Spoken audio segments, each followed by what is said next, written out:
بسم اللہ الرحمن الرحیم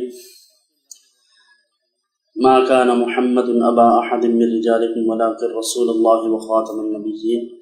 صدق اللہ العظیم۔ احباب ذی وقار، آپ کے علم میں ہے کہ 2 اکتوبر کے روز ہماری گورنمنٹ نے ایک منفی کام کرنے کی کوشش کی، جس کے نتیجے میں اہل ایمان نے احتجاج کیا، اپنے اپنے انداز میں کوشش کی کہ یہ مسئلہ ختم نبوت کے حوالے سے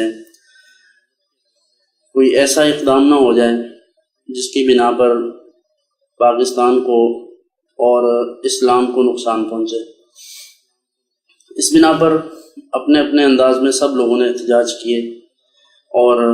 الحمدللہ کہ وہ مسئلہ حل ہو گیا، اور دوبارہ اس شک سے پہلے جو حلف نامے کے الفاظ ختم کیے گئے تھے وہ بحال کر دیے گئے، اور امید بھی یہی ہے کہ آئندہ بھی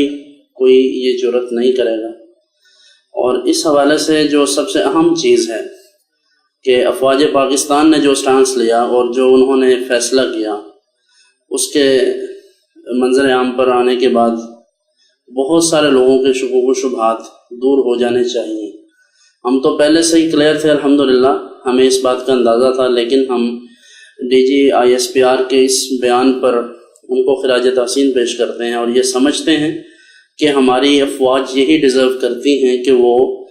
پاکستان کی سرحدوں کی حفاظت بھی کریں، اور یقیناً ختم نبوت اور عقیدہ ناموس رسالت پر بھی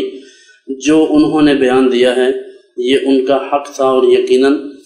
یہ ہمارے جذبات بھی یہی ہیں۔ اللہ تعالیٰ سے دعا ہے کہ ہماری افواج کو مزید ہمتیں دے اور استقامت سے وہ جس محاذ پر جس میدان میں برسر پیکار ہیں، اللہ ان کو کامیاب و کامران فرمائے۔ انہ علی کل شیء قدیر۔